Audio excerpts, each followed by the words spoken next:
ಓಂ ಶ್ರೀ ಗಣೇಶಾಯ ನಮಃ. ಸರ್ವೇ ಜನ ಸುಖಿನೋ ಭವಂತು, ಸನ್ಮಂಗಲನ್ ಭವಂತು. ಪ್ರಿಯ ವೀಕ್ಷಕರೇ, ಇವತ್ತಿನ ಒಂದು ಜೀವನದಲ್ಲಿ ಪ್ರತಿಯೊಬ್ಬರು ಅವರವ್ರ ಕೆಲಸ ಕಾರ್ಯಗಳಲ್ಲಿ ಓಡ್ತಾ ಇರ್ತಾರೆ. ಆದರೆ ಟ್ರಾಫಿಕ್ಕಲ್ಲಿ ತುಂಬ ಜನ ಅಜಾಗೃತೆಯಿಂದ ಇರುತ್ತಾರೆ. ಪ್ರತಿಯೊಬ್ಬರು ಫುಲ್ ಹೆಲ್ಮೆಟನ್ನು ಧರಿಸಬೇಕು, ಹಾಫ್ ಹೆಲ್ಮೆಟನ್ನು ಧರಿಸಬಾರದು. ಯಾಕಂದರೆ ತುಂಬ ಸ್ಪೀಡಲ್ಲಿ ಹೋಗಬೇಕಾದ್ರೆ ಏನಾದರೂ ಸಣ್ಣ ಪುಟ್ಟ ಆಕ್ಸಿಡೆಂಟ್ ಆಗೋ ಚಾನ್ಸಸ್ ಇರುತ್ತೆ. ಆದರೆ ಸುಮಾರು ಜನ ಪೇರೆಂಟ್ಸ್ಗಳು ಹೇಳ್ತಾರೆ, ಹಾಫ್ ಹೆಲ್ಮೆಟ್ ಹಾಕಿದ್ದ, ಫುಲ್ ಹೆಲ್ಮೆಟ್ ಹಾಕಿದರೆ ಅವನು ಉಳಿತಾ ಇದ್ದ. ದಯವಿಟ್ಟು ಎಲ್ಲರೂ ಫುಲ್ ಹೆಲ್ಮೆಟನ್ನು ಧರಿಸಬೇಕು.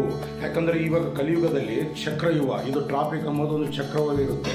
ಇದನ್ನು ನಾವು ತುಂಬ ಜಾಗೃತೆಯಿಂದ ಹೋಗಬೇಕು. ಕೆಲವರು ತುಂಬ ಸ್ಪೀಡಾಗಿ ಹೋಗ್ತಾರೆ. ತುಂಬ ಸ್ಪೀಡಾಗಿ ಹೋಗೋದ್ರಿಂದ ಗಾಡಿ ಕಂಟ್ರೋಲ್ ಬರೋದಿಲ್ಲ, ಎಕ್ಸಿಲೆಂಟ್ ಡೌನ್ ಕೂಡ ಮಾಡೋದಿಲ್ಲ. ಹಿಂಗಾಗಿ ಸುಮಾರು ಆಕ್ಸಿಡೆಂಟ್ಗಳು ಆಗ್ತವೆ. ದಯವಿಟ್ಟು ಈ ಆಕ್ಸಿಡೆಂಟ್ ತಪ್ಪಿಸ್ಬೇಕಂದ್ರೆ ನಾವು ಜಾಗೃತೆಯಾಗಿ ನಾವು ಗಾಡಿಯನ್ನು ಓಡಿಸಬೇಕು. ತುಂಬ ರೈಸ್ ಮಾಡಿ ಕಂಟ್ರೋಲ್ ಬರೋದೇ ಥರ ಗಾಡಿ ಓಡಿಸಬಾರದು.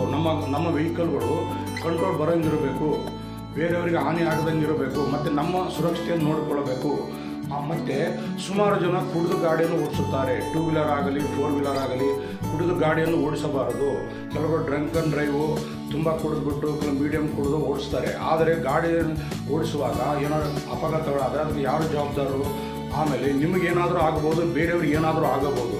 ಆದರೆ ಇದನ್ನು ಜಾಗ್ರತೆಯಿಂದ ನೀವು ಗಾಡಿ ಓಡಿಸ್ಬೇಕಾಗುತ್ತೆ. ಸುಮಾರು ಜನ ಗಾಡಿ ಕುಡಿದು ಓಡಿಸ್ತಾರೆ. ಮತ್ತು ಟ್ರಾಫಿಕ್ ಆಫೀಸರ್ಗಳು ಅವರು ಹಿಡಿದ ಮೇಲೆ ನಿಮಗೆ ಫೈನ್ಗಳು ತುಂಬ ಅಮೌಂಟನ್ನು ಕಟ್ಟಬೇಕಾಗುತ್ತೆ. ಕುಡಿದು ಓಡಿಸೋದಾದರೆ 10,000 ಮೇಲೆ ಇರುತ್ತೆ, ನೀವು ಫೀಸು ಕಟ್ಟಬೇಕಾಗುತ್ತೆ.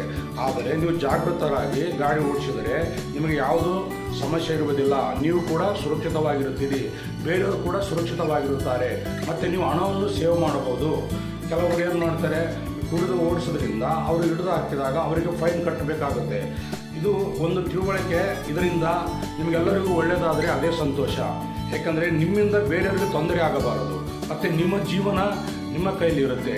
ನೀವು ಹುಷಾರಾಗಿ ಗಾಡಿ ಓಡಿಸಿ ನಿಮ್ಮ ಜೀವನದ ಮೌಲ್ಯಗಳನ್ನು, ನಿಮ್ಮ ಜೀವನದ ಸುರಕ್ಷತೆ ನೀವು ಕಾಪಾಡಿಕೊಳ್ಳಿ. ಈ ವಿಡಿಯೋ ಇಷ್ಟವಾಗಿದ್ದರೆ ಎಲ್ಲರಿಗೂ ನನ್ನ ಶಿರಸಾಷ್ಟಾಂಗ ನಮಸ್ಕಾರಗಳು. ಇದನ್ನು ಅನುಸರಿಸಿ ಜೀವನದಲ್ಲಿ ನೀವು ತುಂಬ ಸೊಗಸಾಗಿ ಬದುಕಿ. ಜೈ ಶ್ರೀರಾಮ್.